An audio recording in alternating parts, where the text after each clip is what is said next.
Swayam Prabha. Digital India. Educated India.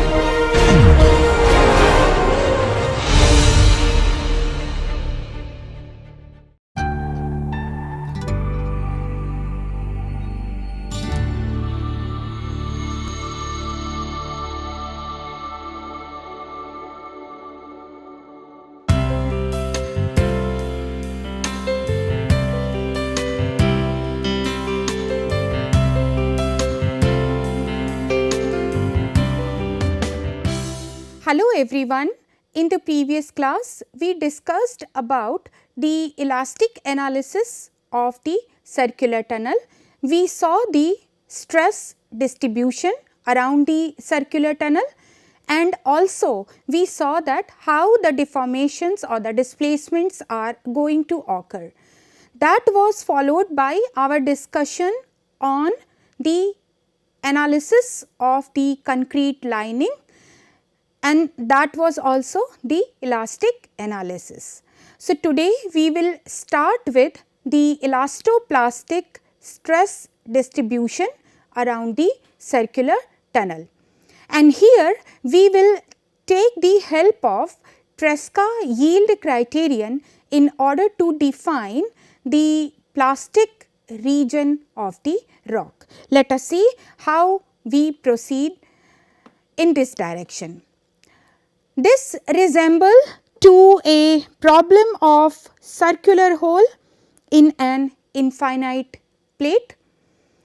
In case of the incompetent rocks which are sufficiently plastic to deform without fracturing, such elasto-plastic situation will be relevant.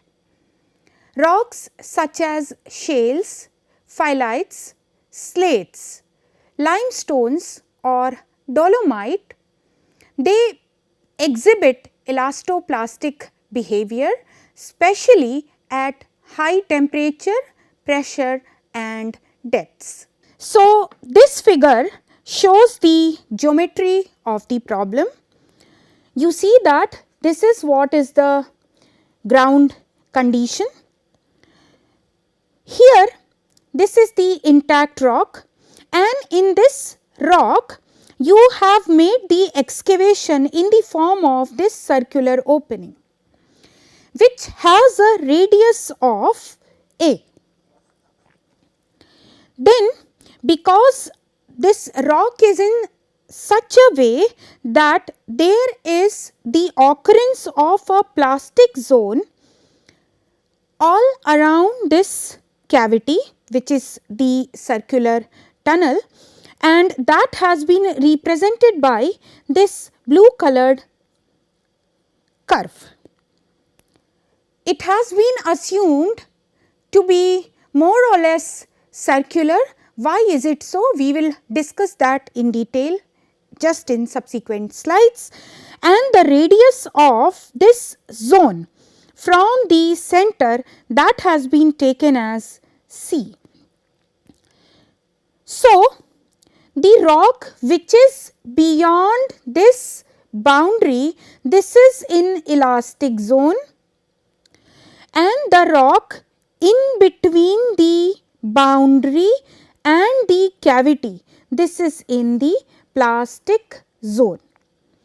So, this is what we call as the intact rock, and here in this plastic zone, that is from here to here, you will have the loosened rock. So, this boundary which is drawn with the help of the blue color is the boundary between the elastic and the plastic zone, and therefore, we call this as elasto-plastic boundary. As we discussed in case of the elastic analysis, in this case also any point in the rock is denoted by r comma theta, where r is its radial distance from this center point O, and theta is an angle which is measured from the horizontal in the anti-clockwise direction as shown in this figure. Coming to the loading condition, it is assumed that there occurs the hydrostatic in situ state of stress. That means that the vertical as well as the horizontal in situ stresses, they are same. All the basic equations such as equations of equilibrium, compatibility and strain displacement relationship, all these must be satisfied. Rock surrounding the periphery of the cavity to some extent gets loosened and yield, and this results into the development of a plastic zone, as I just explained you when we were discussing about the geometry of the problem. And C is defined as the radius of boundary between elastic and the plastic zone. Coming to some discussion on the plastic zone, the state of stress which is developed is such that it equals or exceeds the yield stress of rock immediately surrounding the periphery of the cavity. What does that mean? That is, the material yield condition is satisfied, and therefore the surrounding rock enters into the plastic state up to a radial distance of C, which we are calling as elasto-plastic boundary. This elasto-plastic boundary is circular. Why? Because the geometry, loading and the boundary condition of the problem, they all are symmetric. So, for all those conditions like condition of equilibrium, compatibility condition, everything should be satisfied. So, this elasto-plastic boundary has to be circular. We are assuming this elastic perfectly plastic response of the rock, which is characterized by a yield stress, and it is assumed that rock which is immediately surrounding the cavity, it follows the Tresca yield criterion. It is not necessary that it follows the Tresca yield criterion, it can follow more Coulomb failure criterion as well, but here as far as this lecture and the scope of this course is concerned, we will be restricting only to the Tresca yield criterion. However, the procedure that I am going to explain for the elasto-plastic analysis is general enough, and you can apply any failure criterion to represent the rock immediately surrounding the cavity. Coming to the material properties, beyond the elasto-plastic boundary, the surrounding rock will behave in an elastic manner, as we have assumed that the rock is following Tresca yield criterion, which is the maximum shear stress criterion. Take a look at this figure where sigma versus epsilon has been plotted. Up to the elastic limit, it goes in a linear fashion in this manner as shown here, and once it enters or once the material yields, then it enters in the plastic domain, and this is how the stress strain relationship will be represented. So, here you get the maximum stress, which is the yield stress, and it is represented by sigma equal to sigma y. So, what is the state of stress in this case? Let us see that. That is going to be sigma r, sigma theta and tau r theta, which will be equal to 0, and you will have sigma z for tunnel the state of plane strain.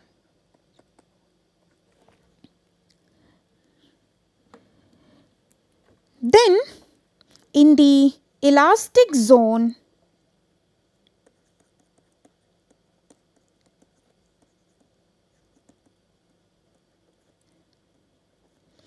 we have the stresses as sigma r prime, sigma theta prime and sigma z prime,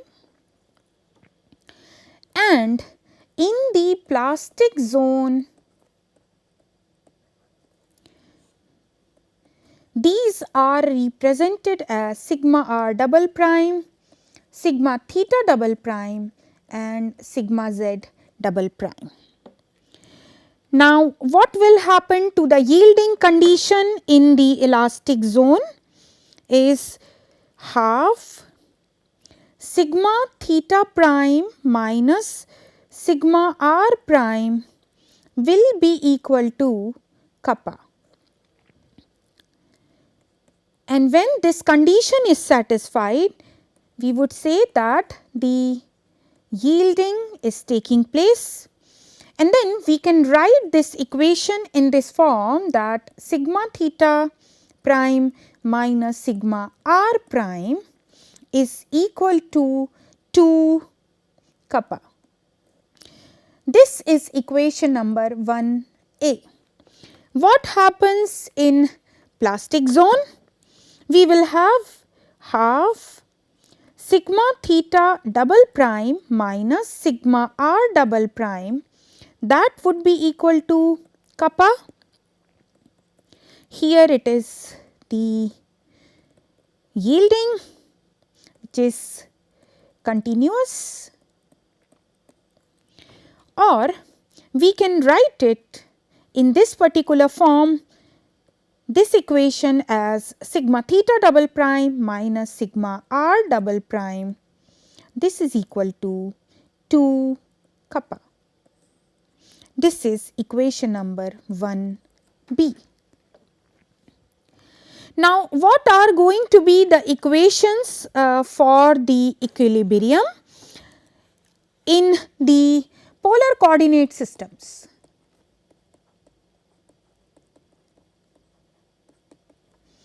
So, here we have del sigma r del r plus 1 upon r sigma r minus sigma theta plus 1 upon r tau r theta del tau r theta del theta is equal to 0, and we will have 1 upon r del sigma theta del theta plus del tau r theta del r plus 2 upon r tau r theta is equal to 0.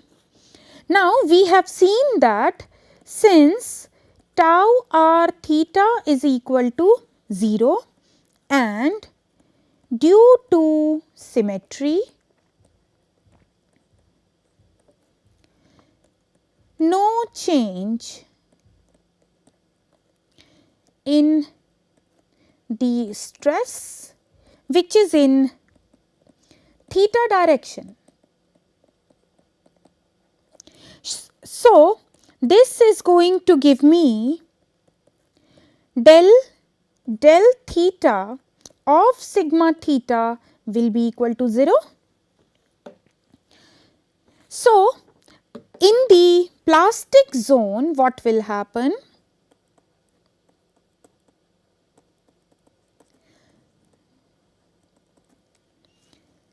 Del r of sigma r double prime. Please remember that when we are representing the state of stress in the plastic zone, we are representing them by double prime plus 1 upon r sigma r double prime minus sigma theta double prime. This is going to be equal to 0. because tau r theta equal to 0. So, this is going to give me del del r of sigma r double prime. This will be equal to 1 upon r sigma theta double prime minus sigma r double prime. This equation I am marking as equation number 2. What will happen in case of the elastic zone? Similarly, I can apply that equation of the equilibrium. So, we are going to get del del r of sigma r prime will be equal to 1 upon r sigma theta prime minus sigma r prime, that is equation number 3. Now, what will be the compatibility condition in the elastic zone?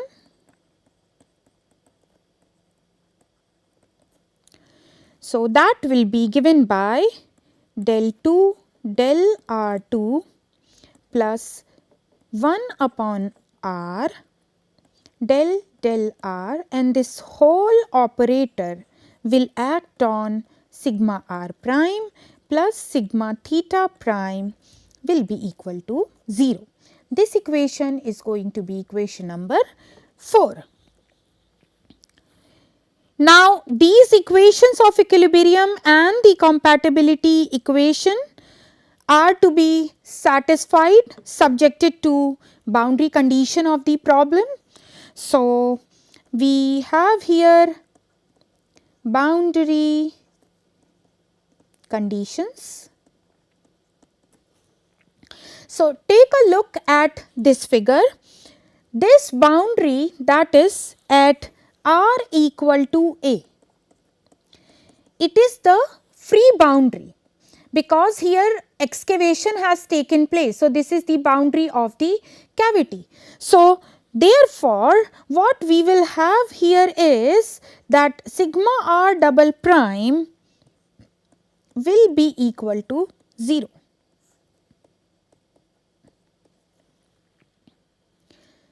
Now, at the elasto-plastic boundary, what is r at elasto-plastic boundary, which is this elasto-plastic boundary? What is r here? That is at r equal to c. There is going to be the continuity of the stresses across this boundary. Okay. So, because of that, what you are going to have is sigma r double prime r equal to c minus, which is going to be equal to sigma r prime r equal to c plus, and sigma theta double prime r equal to c minus is equal to sigma theta prime r equal to c plus. Please understand that here this is the elasto-plastic boundary, and for this system to be in equilibrium, there has to be the continuity of stresses across this boundary. Now, this, when I say r equal to c minus, that means we are somewhere in the plastic zone, but very near to this elasto-plastic boundary. When I say r equal to c plus, we are in the elastic zone, but again we are near to the elasto-plastic boundary. That is what is the meaning of these r equal to c minus and r equal to c plus. That is, we are at the boundary, but just inside and just outside the boundary, what exactly is going to happen.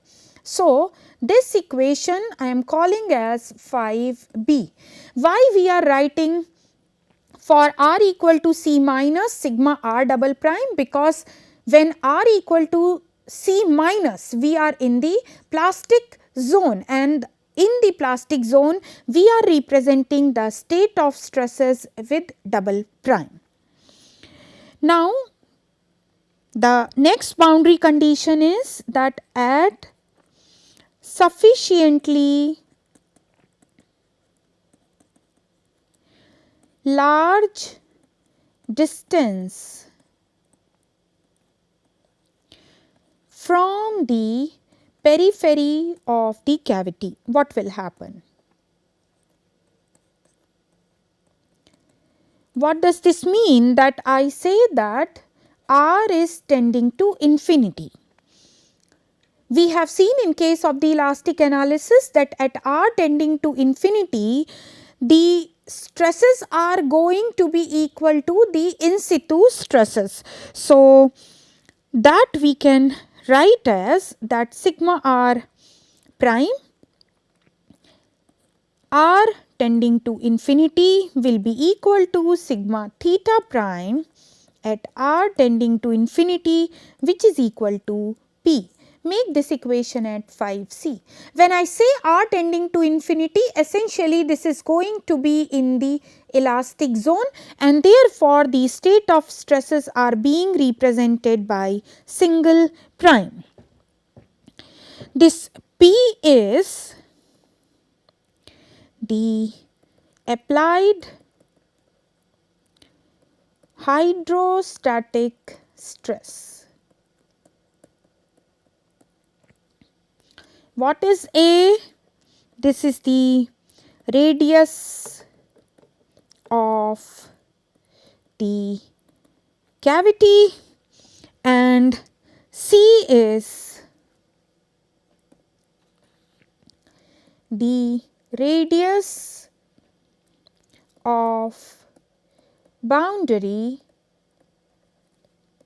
between plastic and elastic zones, as it has been shown in this figure. Now, coming to the solution of these. So, these solution will involve the solution of equations of equilibrium, which were given by equations 2 and 3 and subjected to the boundary conditions which we just derived, which are equation number 5. So, what we will do is we just substitute these yield condition given by 1b in equation number 2. What we get is del r of sigma r double prime is equal to 1 upon r into 2 kappa. This is 6a. Now, you integrate this equation. So, integrating equation 6a, we are going to get sigma r double prime, that will be 2 kappa ln r plus a prime. Now, from equation number 5b, what is your sigma r prime at r equal to a? That is what is your equation number 5b. So, we have 2 kappa ln of a plus a prime, this will be equal to 0, and therefore, from here we can determine this a prime as minus 2 kappa ln a.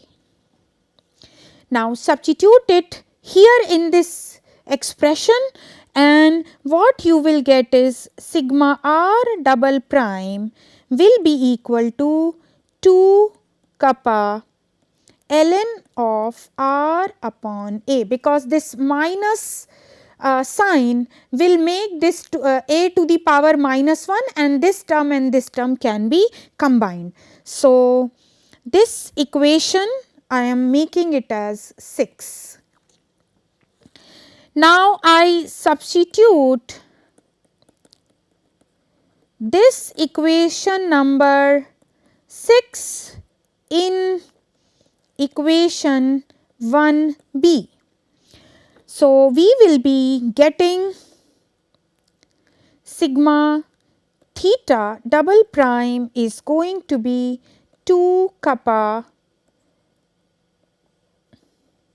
1 plus ln r upon a. This is equation number 7. Now, what will happen in case if you have the elastic zone, you will have the stresses in this form, that is sigma r prime is a plus b upon r square. This is 8a, and sigma theta prime is a minus b upon r square. Please refer to our discussion related to the elastic analysis. There we derived these expression for sigma r and sigma theta, and if you just correlate, they were in this particular form. So, I am directly taking it from there. Now, we substitute the boundary condition at r tending to infinity. So, substituting the boundary condition at r tending to infinity. So, what will happen? What is that condition? We have written sigma r prime is equal to p. So, when this r is tending to infinity, this term will become very large tending to, because r is tending to infinity, and this whole term will tend to 0. So, therefore, this will become equal to a. Okay. Now, substituting this boundary condition at the elasto-plastic boundary, which is at r equal to c. So, what was that? Sigma r at r equal to c plus, this was equal to sigma r prime, because when it is c plus, we are in the elastic domain, and this is going to be equal to c, a is equal to p. So, I will have p plus b upon c square, and this is going to be equal to sigma r equal to c minus, which is equal to sigma r double prime, and this will be equal to 2 kappa ln c upon a. We just obtained this. So, make this equation as 9a. Similarly, we have it for theta, sigma theta r equal to c plus, that is going to be equal to sigma theta prime, and this is what is your p minus b upon c square. This is equal to sigma theta at r is equal to c minus, which is equal to sigma theta double prime, and this is going to be 2 kappa 1 plus ln c upon a. This is 9b. Okay, so this is how we obtain the expression for sigma r double prime, sigma theta double prime, and the respective stresses in the elastic zone as well. Now, if we look at equation number 9a, this will give me b upon c square is equal to 2 kappa ln c upon a minus p, right, and 9b will give me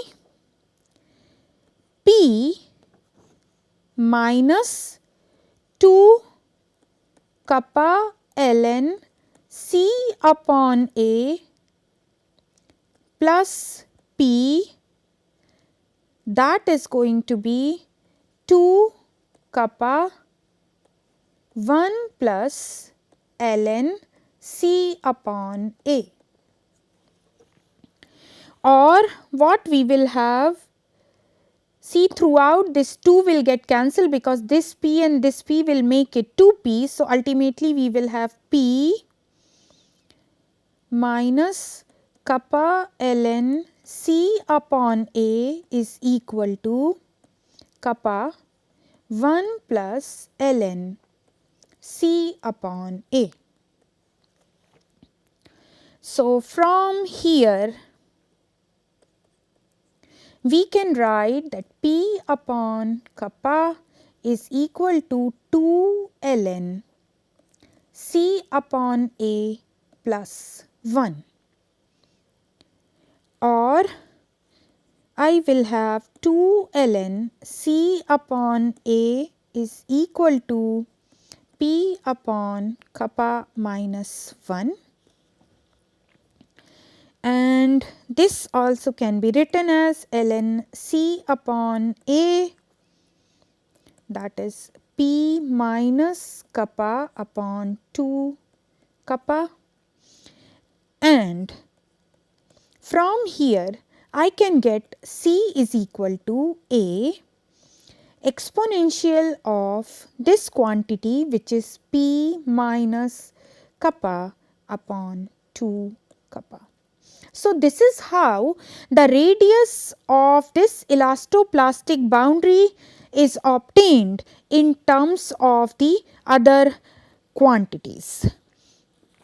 And therefore, what will happen to this B? That is going to be now C square. You have 2 kappa ln C upon A minus P. So, we just substitute the expression for this C. So, this is what that we are going to get A square e to the power 2 P minus kappa upon 2 kappa, and then this quantity, that is 2 kappa ln C upon A minus P. So, just solve this. So, this 2 and this 2 will get cancelled out. So, ultimately what you are going to get here is A square e to the power P minus kappa upon kappa, and here again here I substitute the expression for C. So, 2 kappa ln then A e to the power P minus kappa upon 2 kappa, this whole thing divided by A minus P, and here this A will get cancelled out, and you see here this is ln and exponential. So, this term will now can be written as A square e to the power P minus kappa upon kappa into 2 kappa. It will simply be P minus kappa divided by 2 kappa minus P. So, ultimately we are going to get a simple expression for B as minus kappa A square e to the power, or let me write it in the exponential form, that is P minus kappa upon the kappa. This equation I will write as equation number 10. And I already have the expression for C as A exponential of P minus kappa upon 2 kappa, that is equation number 11. So, this basically defines the distance to the elasto-plastic boundary, and this is a function of P, kappa and A.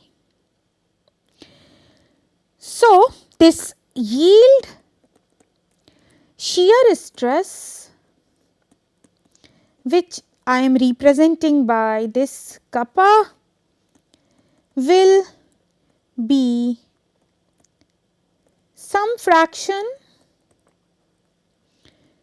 of this applied stress, which is P. So, I assume that this kappa is equal to some fraction h of this applied stress P. Make it equation number 12.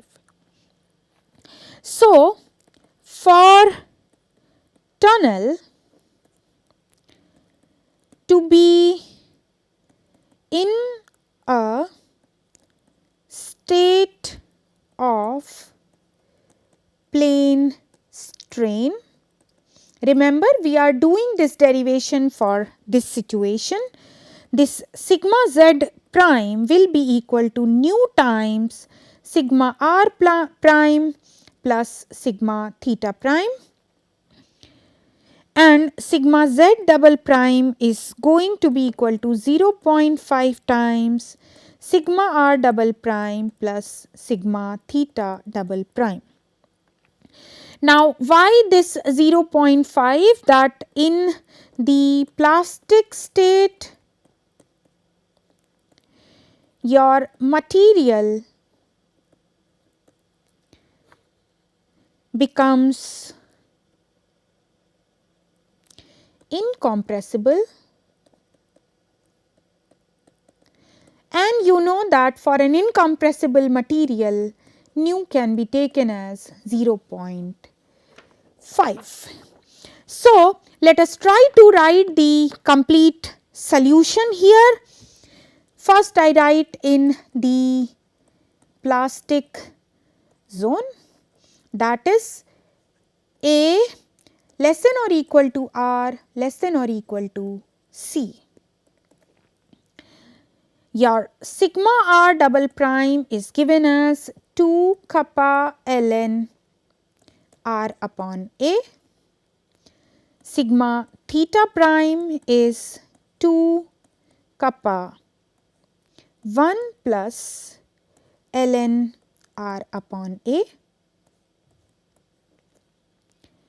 Sigma z double prime is kappa 1 plus 2 ln r upon A, or here we can write it in this form as well, that is h into P and 1 plus 2 ln r upon A. These equations I am writing as equation number 13. Now, what will happen in the elastic zone? So, in the elastic zone your R will be greater than or equal to C. We are going to have this sigma r prime as A plus B upon R square. So, A we obtained as P and substitute the expression for B you got just now. So, minus kappa A square exponential of P minus kappa divided by kappa, and from here you will get this sigma r prime as P into 1 minus h A square upon R square e to the power 1 minus h upon h. Here I have substituted this kappa as H into P, and therefore you will get this form. Similarly, your sigma theta prime will be P 1 plus H A square upon R square e to the power 1 minus H upon H, and sigma Z prime will be nu times sigma R prime plus sigma theta prime, and that would be equal to 2 nu P. It's very simple. So, first we will have here as equation number 14 these three equations, and we can write this radius of the elasto-plastic boundary again in the form of this H as A e to the power 1 minus H upon 2H. This equation I will write as equation number 15. Now, what will happen when this H becomes equal to 1? Your equation 12 will become what? Kappa is equal to P, and in that situation what will happen to sigma R prime? That will be P 1 minus A square upon R square, and sigma theta prime is going to be equal to P 1 plus A square upon R square. This you write as equation number 16. Now, this equation 16 which we have derived here, for the yield shear stress of the same order of the magnitude as the applied hydrostatic stress, that means when kappa becomes equal to P, the state of stress in the rock surrounding the periphery of the cavity will be completely in an elastic state. You can have a look here on the equation number 16, and if you just compare the result with the elastic analysis, you will be able to have that idea that right now it is the completely an elastic state. So, in such a situation, when this kappa becomes equal to P, there will be no development of plastic zone around the periphery of the cavity, and the entire rock surrounding the tunnel will be in the elastic condition only. This equation 16 can be interpreted in conjunction with the equation 11, in which C will be equal to A when this kappa becomes equal to P, that is for H is equal to 1 and C equal to A. This suggests that elasto-plastic boundary will shift its position to the periphery of the tunnel, and hence the entire rock which is surrounding the tunnel will be in the elastic state. Now, the variation of both radial and the tangential stresses with the distance from the periphery of the cavity has been shown in this figure. Let us try to see some of the typical feature with respect to this stress distribution one by one.